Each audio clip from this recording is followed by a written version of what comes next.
Here's the deal.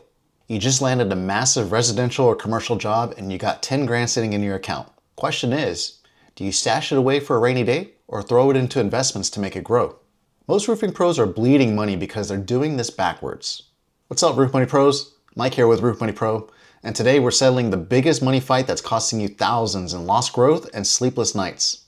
My mission is to help roofing professionals like you maximize your careers and build wealth, and nothing derails that faster than screwing up this one decision. You're about to discover exactly where every dollar needs to go, when it needs to go there, and why getting this wrong keeps you broke no matter how hard you work. Get this wrong, and you'll either be raiding your brokerage account during a slow month, paying penalties and taxes, or you'll be sitting on a mountain of dead cash that's losing value to inflation while your buddies are actually building wealth. The answer isn't sexy, but it's the difference between financial stress and financial freedom. If you're ready to stop guessing and start building real wealth, hit that subscribe button now, because this video is about to change how you handle every paycheck from here on out. Let's start with what an emergency fund actually is, because most people get this twisted. An emergency fund is not your vacation money. It's not your new truck fund. It's not even your I really want this tool fund. Your emergency fund is boring, predictable cash that sits in an account doing one job, keeping you alive when life punches you in the face. Cash reserves are the foundation of every solid financial plan because they give you options when everything else falls apart. Your truck breaks down? Emergency fund. Job gets delayed and you don't get paid for 6 weeks? Emergency fund. You fall off a roof and can't work for 2 months? Emergency fund. Without this cushion, every little hiccup becomes a crisis and you end up making desperate decisions that cost you way more in the long run. And here's what they don't tell you about emergency funds. They protect you from market timing mistakes. Let's say you dump everything into stocks because you want to grow your money fast. Then your AC dies in August and you need 3 grand yesterday. Guess what? The market's down 20% that month. Now you're forced to sell your investments at a loss just to cover basic expenses. That's not investing. That's gambling with your survival. Your emergency fund stops this nightmare before it starts. So how much do you actually need? The textbook answer is 3 to 6 months of expenses, but that's for people with steady paychecks. You're in roofing. Your income swings more than most people's. Some months you're crushing it. Other months you're praying for hail. If your income is variable, you need closer to 6 to 9 months saved up. If you're a W-2 worker with steady hours, 3 to 4 months is probably fine. If you're running your own crew or doing commission sales, lean toward the higher end because your risk is higher. Where should you actually keep this money? 3 options. High yield savings account, money market, or a regular savings account. High yield savings accounts are paying around 4 to 5% right now. Way better than the 0 point nothing your regular bank offers. Money market accounts work too, giving you similar returns with easy access. Or at the very least, just keep it in a completely separate savings account that you never touch unless it's a real emergency. The key is this. Your emergency fund needs to be liquid, meaning you can grab it fast without penalties. And it needs to be boring, meaning you're not tempted to gamble with it. Now let's talk about the fun stuff, investing. This is how you actually build long-term wealth. Your emergency fund keeps you safe today. Your investments make you rich tomorrow. And here's the magic. Time beats timing every single time. You don't need to be a genius stock picker. You just need to start and stay consistent over a period of time. When you invest, you're dealing with 3 things: risk, return, and liquidity. Risk is how much your money can go up or down without making your skin crawl. Return is how much profit you make over time. Liquidity is how fast you can turn it back into cash. Investments generally have higher risk and higher returns than savings accounts, but lower liquidity. You can't just yank money out of retirement accounts or real estate without consequences or waiting for trades to settle. That's the trade-off. Smart roofing pros diversify between stocks, real estate, and retirement accounts. Stocks and index funds gives you growth potential and liquidity through brokerage accounts. Real estate builds equity and passive income if you play it right. Retirement accounts like Roth IRAs and 401ks give you tax advantages that supercharge your growth over decades. You don't have to pick just one. You can build all 3 as your income grows. But here's the critical part. Investing without a safety net creates unnecessary stress. When you've got money in the market but 0 cash reserves, every bill becomes a threat. You start checking your portfolio balance obsessively. You panic sell when things dip. You lose sleep wondering if you can cover next month's mortgage. That stress kills your returns because you make emotional decisions instead of smart ones. Security gives you the freedom to invest properly. The rookie mistake that blows up most people's accounts? Using investments as an emergency fund substitute. They think they're being smart by putting money to work. But then life happens and they're forced to cash out early, paying taxes, penalties, and missing out on years of compound growth. Don't be that person. Okay, so how do you actually decide where your money goes right now? Follow this framework and you'll never guess again. Step 1. Do you have at least 3 months of expenses saved? If the answer is no, every extra dollar goes to your emergency fund until you hit that baseline. You can't build wealth if you're constantly putting out fires. Get your safety net in place first. Step 2. Are you carrying high-interest consumer debt? Credit cards charging you 18%? Personal loans at 12%? Pay those off before you even think about investing. You're not going to consistently beat 18% returns in the market, so kill that debt fast. Low interest stuff like mortgages or car loans can wait. Focus on the expensive debt first. Step 3. Can you comfortably cover your variable income months? Look at your worst 3 months of income in the past year. Could you survive if that happened again tomorrow? If not, keep building that emergency fund.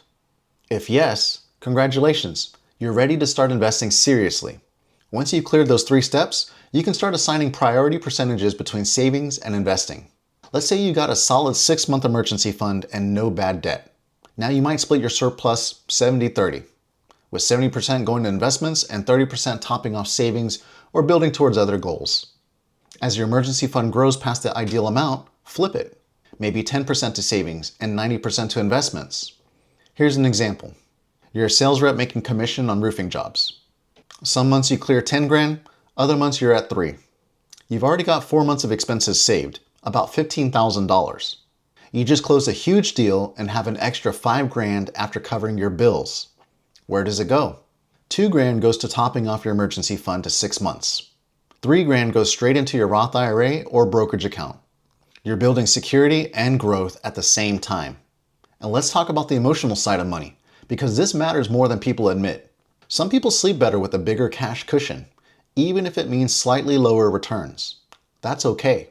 If having 9 months saved gives you peace of mind and lets you invest aggressively with the rest, do it. Security often trumps returns when it comes to actually sticking with your plan. Let's visualize your financial pipeline with what I call the 2-bucket model: protection and growth. Bucket 1 is protection.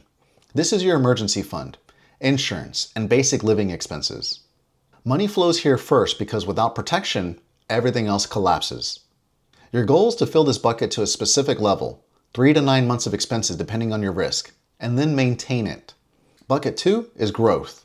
This is your investments, retirement accounts, brokerage accounts, or real estate.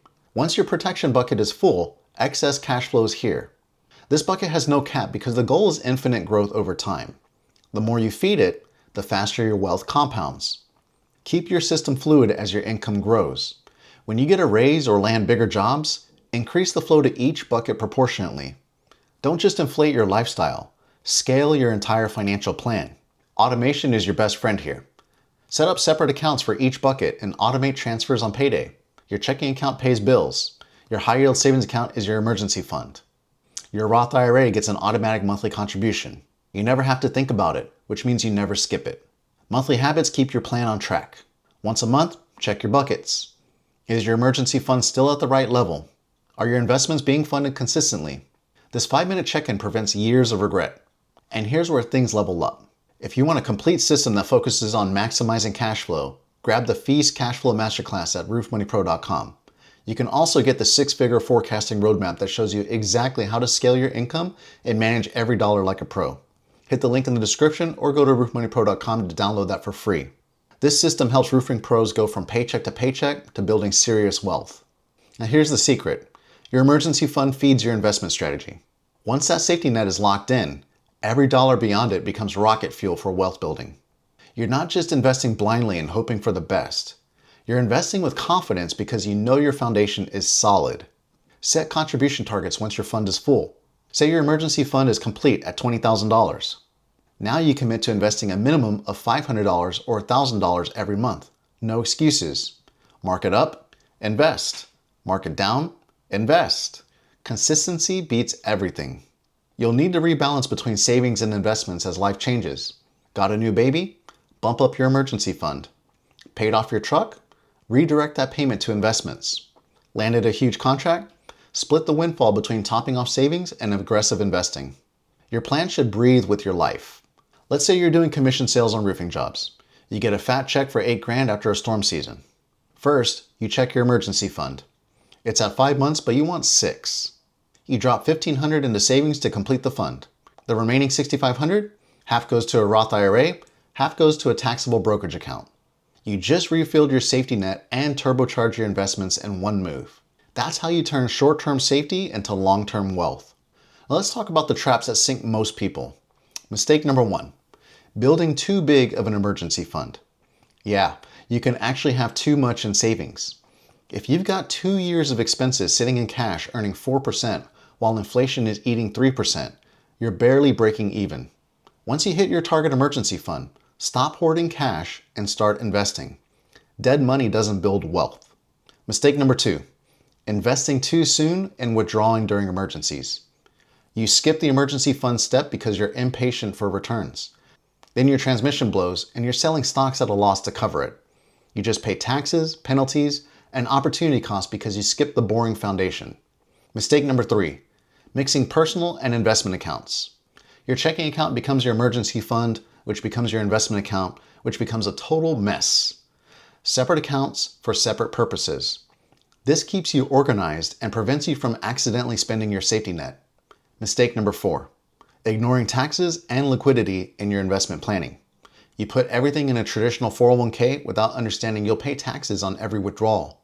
Or you lock money in real estate that takes months to access. Know the rules before you commit your cash. Mistake number 5, not reviewing and adjusting as income changes. You set up a plan 3 years ago when you were making 40 grand and never touched it. Now you're clearing 80 grand and still acting like you're broke. Your plan should scale with your success. You don't have to choose between security and growth. You just have to know when to prioritize each.